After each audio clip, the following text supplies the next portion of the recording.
morning, everybody.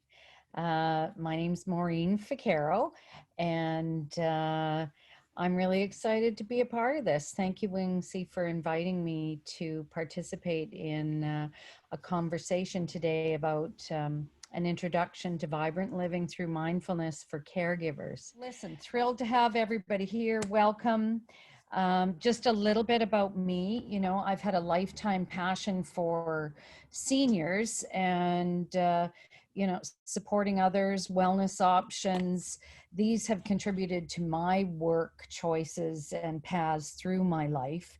Done my education, my work, the service that I've done, and volunteerism has all been wrapped around supporting others on their journeys, and a lot of working with seniors through the years as well. Volunteering with Richmond Cares, Richmond Gives, helping seniors find resources that they need, as well as housing options. And in more recent years, I work in the retirement living field. And right now, I'm a community relations manager for Wisteria Place, which is a new independent living seniors community coming up in Steveston. But what I love about my job, and I'm really grateful to be working for Wisteria Place and Optima Living, is that I get to be a part of people's lives in all ways. So I do that in the work that I do, and I'm excited that I can share the holistic health piece of it, because that's been a passion and something I've studied through the years. So I'm human, I'm doing the work myself. I'm constantly learning and developing and shifting the mindfulness practices that work for me in my life as well. So I believe I'm not necessarily an expert, but I've dabbled in this area for a long time now, and have the good fortune of having good friends and people who are also working in it. So I love to have these conversations and to share, and I'm also learning from whoever I connect with, including the people on this call, right? We're all on our journey together. So this being said, we have 30 minutes, which is coming down real fast, and I want to get as much information as I can to you. Our topic is the introduction to vibrant living for mindfulness, through mindfulness for caregivers. But that's pretty broad too. There's all kinds of things that we could touch on today. And what I'd say to you is, if you can glean one thing for yourself, fantastic. Don't expect yourself to get into every point that I bring up today and bring that into your life. We're all different. So different things that I bring up today will appeal to each person a little bit differently. I would say go with what resonates for you. And you're probably already doing some things yourself, but if one little extra thing can come in there that can help you on your journey for a more vibrant life, then that's fantastic. Now, that being said, I've created a bit of a PowerPoint, so I'm going to pull my slides up, and we'll kind of go through those together. Okie dokie. So basically, here we go. I'm going to move on. Oh, look how fancy I am. I've got my little slides coming in here.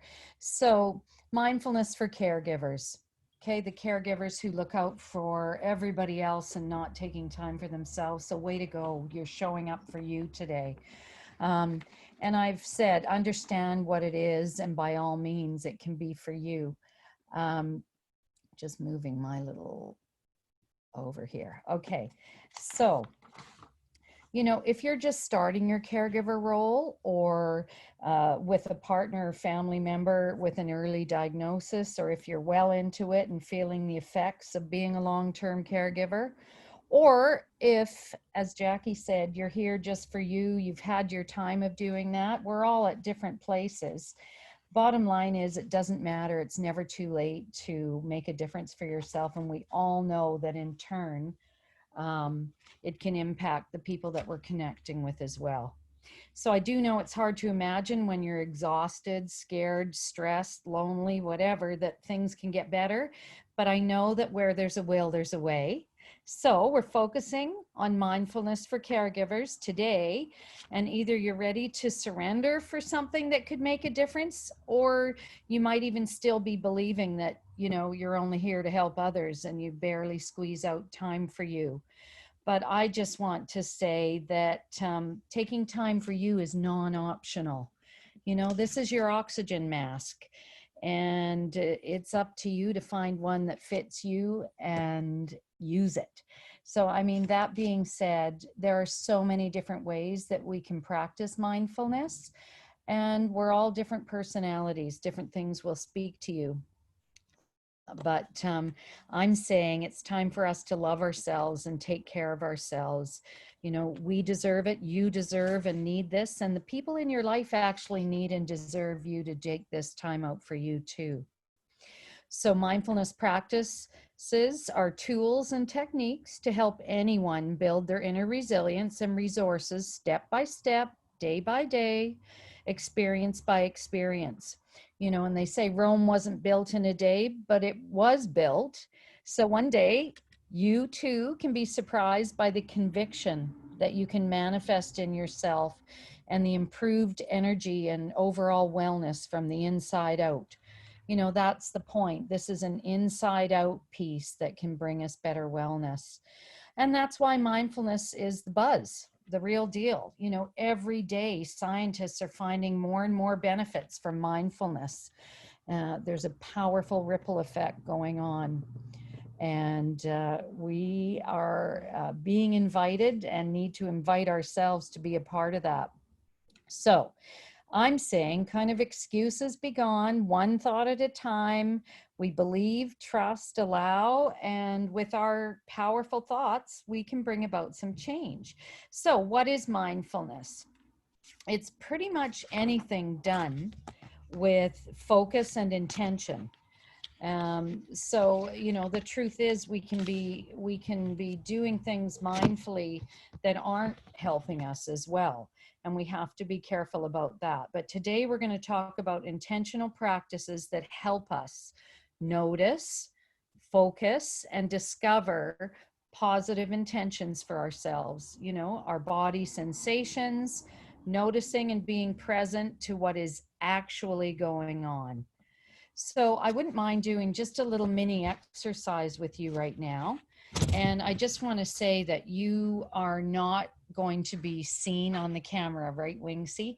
What's showing up is just the slideshow right now. So I would say, if you don't mind, just join me. We're going to put our feet flat on the ground. And I'd like you to close your eyes. And if you're lying down or not sitting down, that's okay. Just find yourself in a comfortable position with your body parts not crossed. So if your feet are on the ground, I want you to feel the earth below your feet. Feel yourself connecting and settling in. And I want you to notice your breath. Just take a really nice, relaxed breath in and a breath out. A breath in and a breath out. And just let yourself notice any sensations in your body. Do you notice something that might be achy? Do you notice some thoughts that are coming in like, oh, why do we have to do this? Or I don't feel like it. Or just breathe and let that go. So our intention as we are grounding right now, feeling ourselves connected to the earth, noticing our breath. Now what we want to do is notice what's happening in our bodies and our thoughts. Does anything in particular come up for you? If there's an ache, I'd like you to think of something loving and positive, and that'll be different for everyone. And just send the loving, positive feeling that you can imagine to the part of your body that's kind of aching or a little bit uncomfortable. And maybe you're not noticing anything in your body right now. Maybe it's a worried thought, and maybe it's not at all. Maybe you're just feeling yourself connected to the earth and grateful for the moment. And either way, just allow yourself to breathe and accept wherever you're at right now.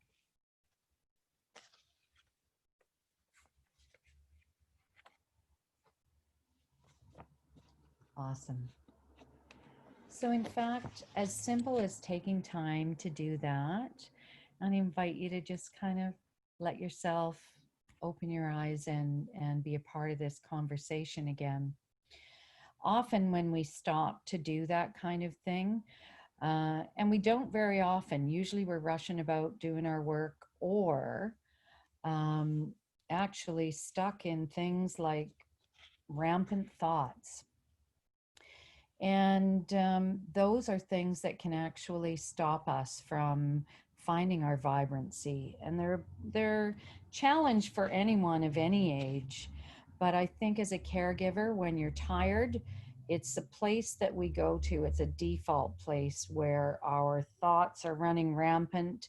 They're fueled by anxieties or fears or unprocessed feelings and emotions. And yes, as a caregiver, you're at risk of this being even higher. So I would say we owe it to ourselves. You owe it to yourself to take negative, tired thoughts by the horns and replace them with positive thoughts and energy through mindfulness. And there's different ways of doing that. We're going to look at some of those today and let you take those away. But one thing I'd like to share with you, because I think one of the first things we need to do when we are taking on mindfulness practices or looking to bring greater health and vibrancy into our lives is to monitor how we're thinking. Are we letting the negative thoughts have control, or are we going to take control and feed the more positive side? Which I love this story, and we don't have time to go on and on about it, but don't know if any of you heard about the story about the Cherokee grandfather when he's talking to his grandson about life.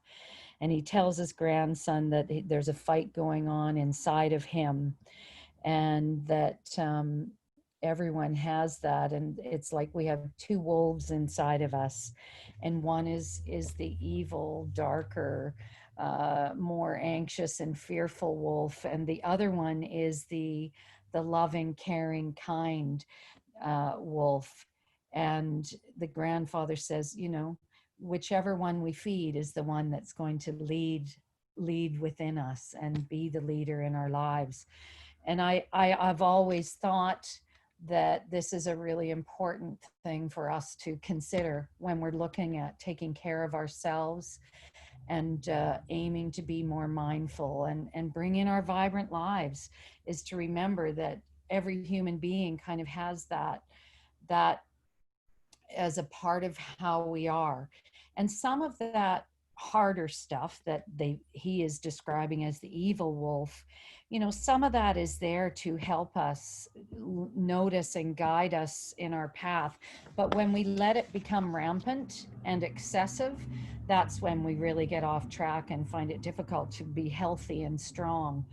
And it's really important for us to acknowledge that and find ways to rein that in and be in more of a positive control of how we are managing our lives.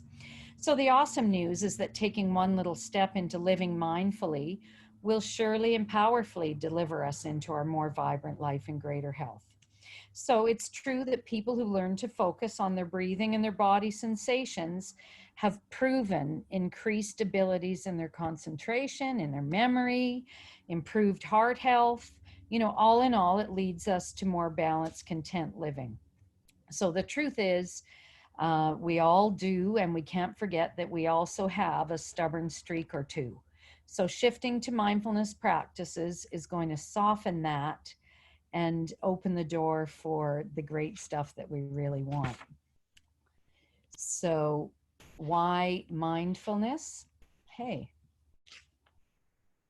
my computer's slowing down here, so I don't know if we're going to get away from our wolf. Yeah, so why mindfulness? And the truth is, stress reduction.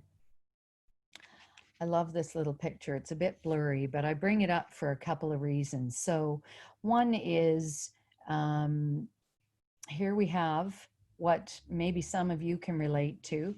Sometimes I can, sometimes I sleep really well, and at other times when I've got things going on, you know, the wheels start turning, which speaks to what I just mentioned, those rampant thoughts that are going nutty. And then we see the little cat there, and cats are amazing. I have one. I often look at my cat and think, what can I learn from you, as she's out in the sun, rolling around on her back, loving the feeling of that beautiful summer heat, and just enjoying the present moment. My cat is really good with her mindfulness practices. So when we look at this picture, yes, it's about learning to reduce our stress, but it's also about stopping and noticing that we're in that mode, and noticing around us signs of things that can help us think of alternatives to staying in that stressed out mode. So I think due to time, I'm not going to ask questions right now. What do you do right now that is about focus and intention? I was going to put that to the group, but I'll just let you think about that. So, you know, what are you doing that brings you greater peace, calm, satisfaction, flow, focus, energy? What are you doing right now? And, you know, often we'll be doing things and not even realize. You know, when you're taking care of someone else, or you're busy at work and it's stressful, you know, maybe you stand up and stretch. Maybe you head out the door for a 5-minute walk. Maybe you call a friend. All of those choices are mindful. It's taking the time to take care of something that's going on inside of you that is challenging, and you know you need a bit of a break. Anyways, that is part of it. So for today, what I really want to do is,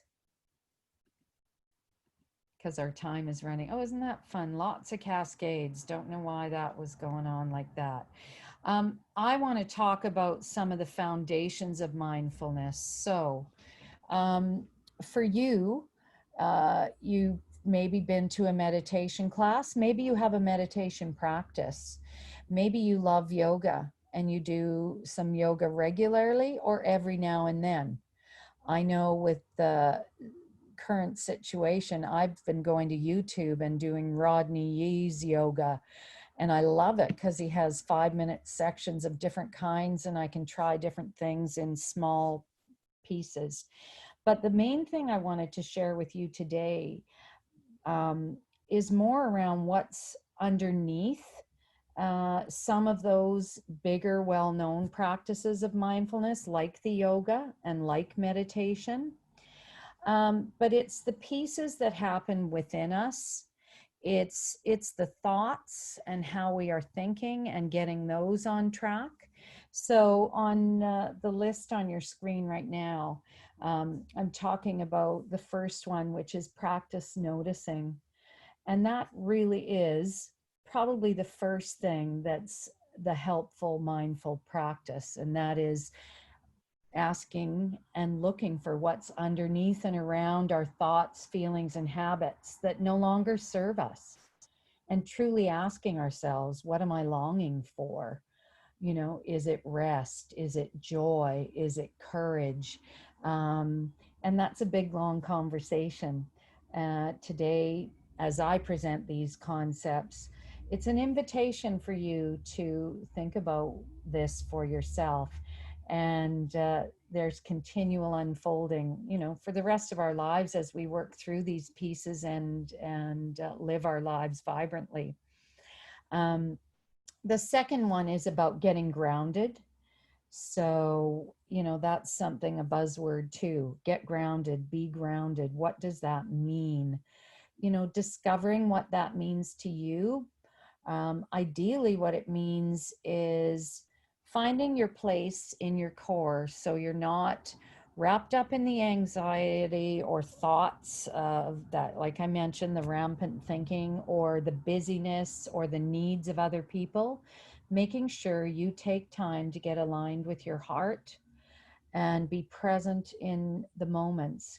And the truth is, um, it's very difficult to do that all the time, but the gift is taking the time to notice and remember. So we all get off track and we all get busy and we all get wrapped up in the things that are going on. But what counts is that we set an intention to notice and remember, find our grounding, practice our breathing, and get back into our core and not be so lost in life's distractions. Number three is mindful breathing. That little exercise we tried earlier, I would encourage you to try more of. I have a little handout I can give you with a small, short practice for mindful breathing. But there's lots of things that you can do in that way as well. There's different websites with information. But as I say that, I want to say keep it simple. So as you start building mindfulness practices into your life, if you're anything like me, I get distracted and I'm always looking for something more and different. But what really has helped me with my mindful practices in my life is when I've let go and kept it as simple as possible. The fourth one I've mentioned here is setting intentions. And that is something that we do need to do again and again for ourselves. And I apologize that we don't have time to go through more exercises in that. Never know, maybe again one day we can come back to it. But I just want to give you these concepts that you can use at the base of your mindfulness practices. Visualization exercises really help us when we're stuck in patterns that are more negative and less healthy or happy for ourselves. You know, some people use the term fake it till you make it. I don't love it, but the truth is sometimes that actually helps the stem cells of positive living to actually grow. I see my numbers are out of whack here. I apologize. I'm learning to count. 1, 2, 3, 4, 5, 6, 7 is using positive affirmations. And these literally have saved my life. Don't know if you know Louise Hay's work, but honestly, changing how we think by using positive affirmations can be truly effective and impactful. Deepak says everything that happens in the universe begins with intention. And I believe it. Take time to set some intentions for yourself. Look at what you can let go of. That's a part of the noticing. And as we let go, remember that you're opening up space for other good stuff. And then take some action to bring it in. So meditation, positive thoughts, positive affirmations. Forgiveness. Forgive yourself when you make a choice that wasn't as mindful. Let go of that and cut yourself some slack. Forgiveness has the power to bring harmony within you, and of course with your other relationships too. Journaling, and I'm going to cut off real fast. We're close to 10:30, just past. So journaling, I absolutely recommend that you look at 2 journals, or you get 1 journal and you do the first part is going to be your energizer. Fill it with your gratitude, even if the gratitude is as simple as I made my bed this morning. But as you start using either that journal or the opening part of your journal, start filling it daily or whenever you remember with the positive affirmations of your day or gratitude. And use the back part, starting from the back or another journal, to do your discerning, you know, writing out your thoughts, sorting things, what you're noticing, your dreams. But those two pieces are really helpful for processing and energizing you with really good positive stuff. If you want to change what's going on around you, change what's going on within you. And these steps, concepts, and pieces are going to help you be well on your way. Fill yourself with love and gratitude. This is the handout I can give to you. There's a breathing exercise that says holding for 5 and letting out for 5. One thing I'd like to say about that is the exhale, if you can even allow 1 or 2 extra seconds for your exhale, you can actually find yourself letting go of even more. So 5 breaths in and 5 breaths out. So I believe we need to wrap up and open up for questions. I truly hope, you can find your vibrant living through mindfulness, the loving and caring for you, one breath, one noticing, and one step at a time. And I can say truly from my own life experience that my starting at this place and as life waves come, using these practices and concepts at different times has truly helped me through some challenging times, and I'm very grateful. Anyways, thank you so much for listening, and I hope that there's one little concept that you can take away from today. And thank you, Wingsy, for allowing me to share some of my thoughts as well.